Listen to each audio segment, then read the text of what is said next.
expressing their shock at the president's comments. They say they want to know what Trump knew about Epstein and Maxwell's criminal conduct, and express their anger at the government's conversations with Maxwell, who they say preyed upon Virginia Giuffre. Quote, "We in the public are asking for answers. Survivors deserve this. If our sister could speak today, she would be most angered by the fact that the government is listening to a known perjurer."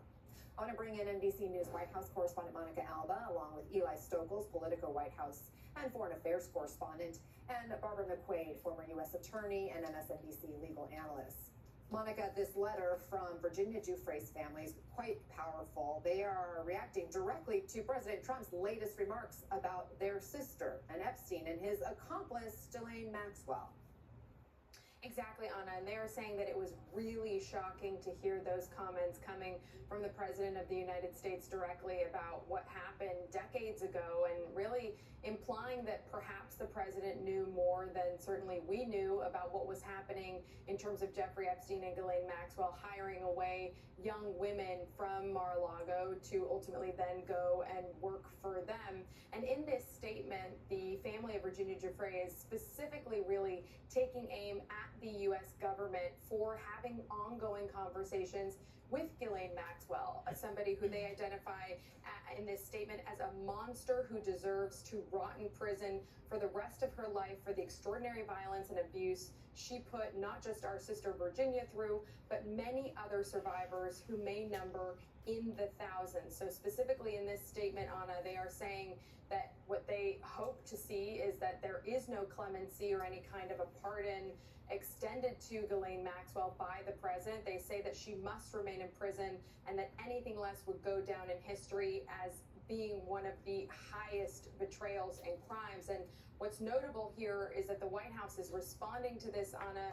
The press secretary, Caroline Leavitt, saying that this was the president responding directly to a question about Virginia Giuffre, that it wasn't him who brought it up, that it was a response to that question on Air Force One. And as for a senior administration official also tells NBC News that at this time, the president isn't considering any leniency or clemency, and that he's not thinking about that right now, even though he has maintained he would have the power to do that if he wanted to. Anna.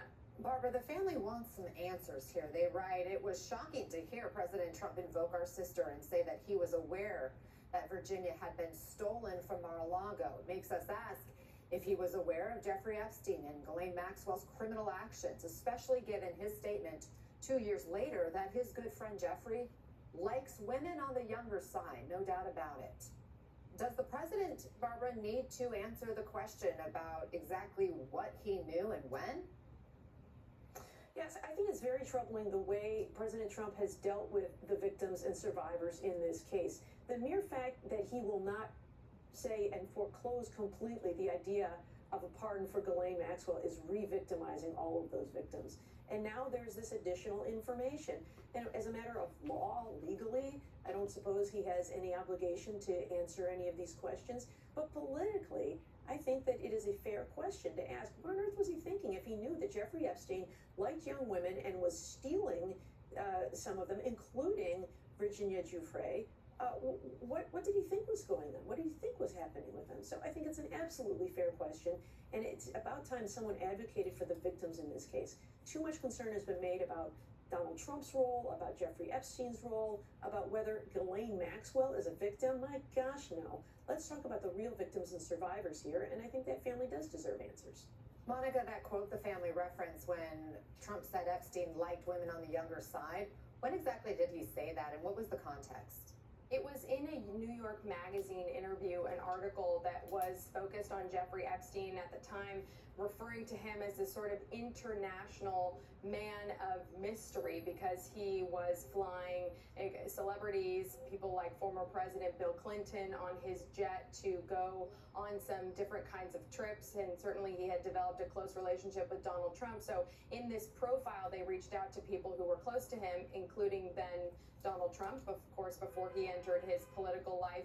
And he said that he felt that Jeffrey was a terrific guy. He really praised him. And then he did talk at length about his proclivity for beautiful women, as he put it, and that, yes, some of them were even on the younger side. So the president, before their falling out, had nothing but praise for Jeffrey Epstein in various different venues. And then you have sort of now some altering explanations, which is the one the president provided. But also there was this question of perhaps a real estate deal that went south that was also an issue that contributed to the two men not being as close as they once were, which we know they had socialized together, as you're seeing in that video, very repeatedly in the 90s and in the early 2000s on it. Yeah, and let me read more of that quote from that 2002 New York Magazine article. The quote from Donald Trump at the time about Jeffrey Epstein: "He's a lot of fun to be with. He's even said that he likes beautiful women as much as I do, and many of them are on the younger side. No doubt about it, Jeffrey enjoys his social life." Donald Trump told the magazine. That was in 2002, and then just this week, Eli, we hear the president on Air Force One say, yeah, I think Virginia Giuffre was one of those stolen from my club. And of course, her family says this was in 2000 when all that went down. Is the president digging himself deeper every time he talks about this? I don't know that he's helping himself, Anna. I think that, the president has a playbook for dealing with these things. We've seen it over and over and over again, just dismissing them out of hand, saying it's a partisan Democratic hoax. And the problem here is that his own base does not believe that. They've been amped up about this for a long time. They want more information to come out.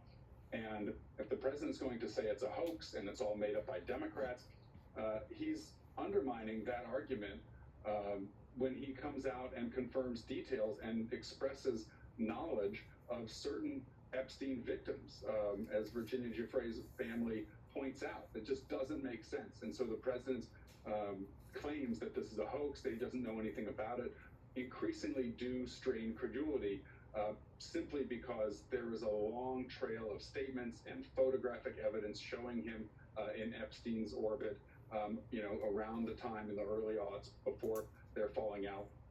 And it does not seem that the president is being fully forthcoming, given that initially it was, I don't know anything, I'm not paying attention to it, and then speaking with knowledge of specific details, specific victims. And I think, we know that there was a lot of frustration in the White House about the story not going away, not being able to control the story. The president's comments are not helping in that regard. I think it's fair to say.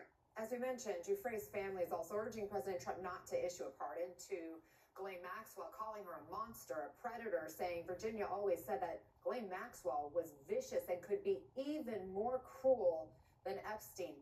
Eli, why hasn't the president ruled out a pardon, and what kind of impact could this letter have?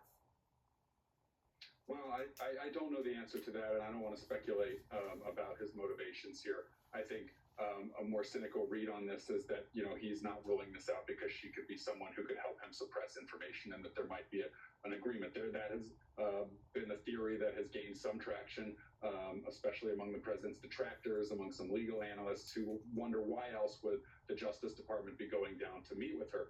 It's a fair question. The president, all we know based on his public statements, he has maintained his personal right, his executive authority to issue pardons. I think we have to take the press secretary's statement to Monica at her word, for the moment, that he's not considering that. That's not under consideration. But I don't know why it would even be on the table, or why the president wouldn't have ruled that out himself, given the crimes that she has been convicted of and the reason that she's in prison.